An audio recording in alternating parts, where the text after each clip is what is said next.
Tips के साथ साथ मैं आपका मोटिवेशन भी इंक्रीज करूंगी। अब देखिए, आप सोचते हैं कि चारों कंपोनेंट्स हैं like listening, speaking, reading and writing. इन चारों कंपोनेंट्स में एक चीज कॉमन है, आपको मैं बताऊं वो क्या। जैसे first of all in listening, actually दूसरे ने कोई एफर्ट डाला है, then only will be able to listen ना।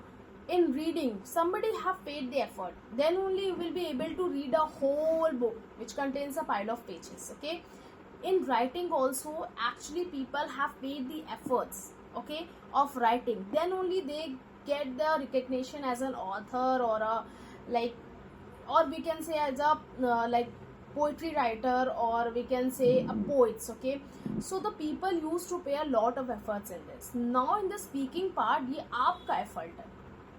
Understand this point that this is your effort and this requires your energy.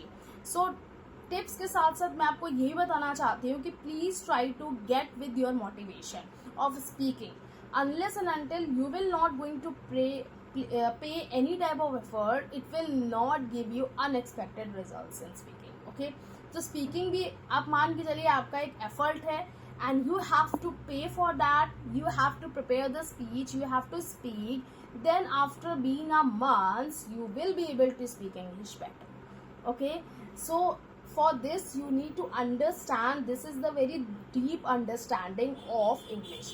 Because हमें सब कुछ पता होता है, लेकिन हमें ये चीज नहीं पता है कि somebody have paid a lot of efforts for something. That is why we are listening.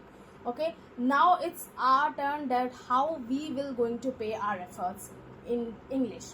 Okay, for speaking, so that we will be able to speak much better like as people are paying the efforts. I hope you have got this point, and please इस point पे go through जरूर करिएगा. It will eventually make you to understand that how you can evolve in English speaking. I'll be sharing some more tips, and if you want to learn more, just follow this channel. And if you like my this self talk, please subscribe my channel. Thank you. Bye bye.